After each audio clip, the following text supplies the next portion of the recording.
अगले कलाकार को बुलाएंगे और बहुत धमाकेदार ताली होनी चाहिए इसके लिए, तो बजा दो यार। ध्रुव अडवाणी।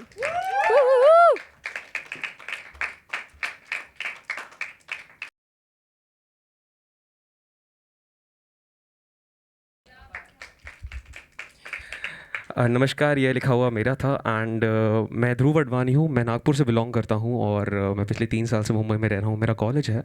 मैं पिछले 15 साल से थिएटर कर रहा हूँ and this is my first open mic and in Mumbai. तो ये जो मैं पोइट्री परफॉर्म करने वाला हूँ, ये मैंने अपने कॉलेज में लिखी थी अपने इंडिपेंडेंस डे के लिए, which put me and my drama club to the map. So it goes something like this कि हमने जान लिया कि आज़ादी हिंदुस्तान को कैसे मिली एंड सब कुछ कैसे हुआ, बट उसके बाद क्या, जो नया भारत है वो नया भारत बना कैसे, ये उसकी कहानी है। तो शुरू करते हैं। गुलामी की जंजीरों से देश आज़ाद हो गया, संविधान भी आज़ाद भारत का मूल बन गया, पर राह वो आसान नहीं थी। हमें देश को एक साथ लाना था और इस देश को फिर से महान बनाना था। कहीं थी बेड़ियां मंजर पर, अंग्रेज चारों ओर गरीबी जोलाए, एक आदमी की उतनी भी हैसियत थी नहीं कि रोटी कपड़ा मकान कमा पाए।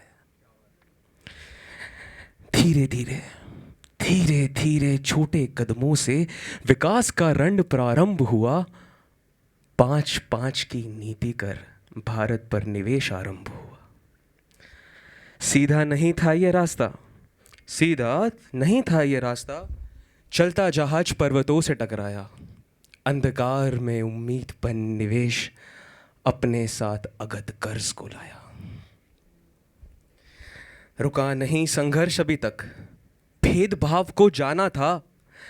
बंजर जमीन से नष्ट फसल ही नहीं, भारत में भीषण युद्धों को आना था। मिला जिसे वर्दी पहनने का अवसर, कूद पड़ा उस मौके पर। सीमा पर सीना तान लड़ पड़ा हर दुश्मन सर। कुछ देर तक देश शांति से जी रहा था, पर फिर चीन ने खलबली मचाई। मकमोहन लाइन को अनदेखा कर गोलियों की बारिश बरसाई। सिपाही कहीं घायल हुए, कहीं अपाहिज और कहीं शहीद हुए, पर हमने भी किया डटकर सामना, और उस दिन कहीं कुर्बानियों के गुणगान हुए।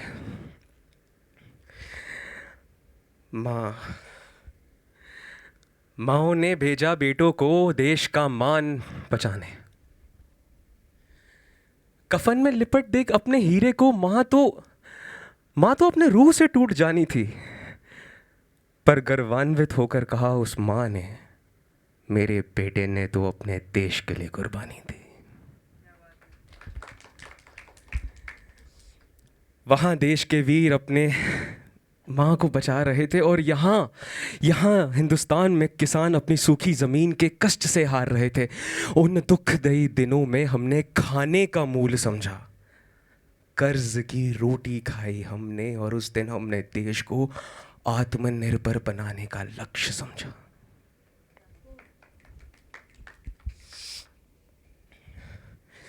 इन दोनों जंगों ने हमें इंसान के जान की कीमत सिखाई। जय जवान जय किसान की गूंज चारों ओर दी जाई। बोलो जय जवान जय जवान। बातें तो बड़ी कर ली हमने इस देश को आगे बढ़ाने की, पर हर दो तरफे सिक्के सी कहानी है ये।